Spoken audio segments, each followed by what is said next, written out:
is Deepak from TechPex Research and Innovation Services. Today I'm here to demonstrate you one of the trending research topic, that is image fusion, which is used in many of the application, either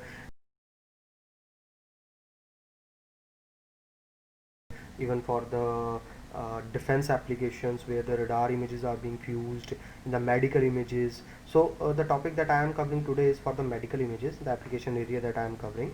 So for the image fusion, there are a number of techniques, PCA, even the wavelet transformation was very popular, but these techniques are using a standardized models, right?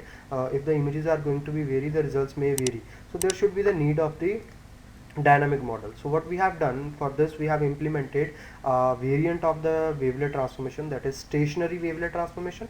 Along with that, we have implemented the gray wolf optimization for the image fusion, so that it can decide that which features of the images should be fused to provide an efficient results. Also an performance matrix being calculated at the end, that is mutual information, entropy, standard deviation, and qa by b, and the comparison is also done with the previous techniques. So let's run the code. I have run it previously, so that's why it was showing the results at the end. So let me select the images first. These are the PET and MRI images. So I'm selecting one of the PET and one of the MRI image. Those are the medical images. Those are the two different images. So this is the PET image of the same person and the MRI of the same person. We need to fuse these two things. So by using the GW optimization and the stationary wavelet transformation, as you can see, the iterations are running at the command window here. It will process for each and every iteration and will give you the final fused image, which will be more informative with respect to these individuals. We need not to save these individual information anywhere. We can keep that fused image so that it can be used for the further diagnosis of the any of the problem, right? So as the iterations that I have given in this particular model are 15 count, so still we have reached at 18, so we need to wait for few more seconds so that it can be processed and a fused image can be shown at the end.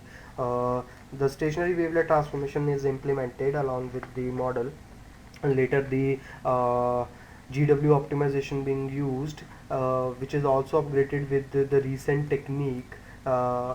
So modification is also possible in this, so you can contact us for that also.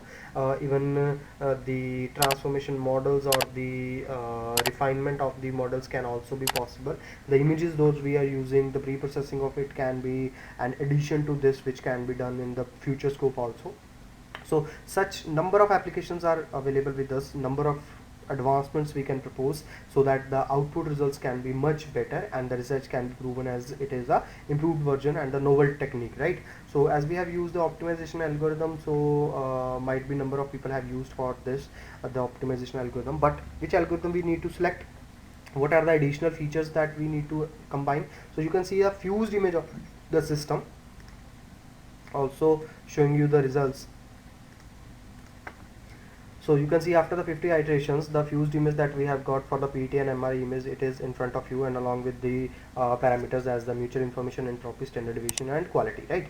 So this is how we can calculate for number of the images and can compare it with the previous technologies, and can prove that our system is much better with respect to the previous systems, right? So I hope you people like this video, and for more details and to get the data related to these topics, you can contact us directly. Even daily we are going to post new topics, so stay tuned to our channel. Thanks for watching the video. Have a nice day.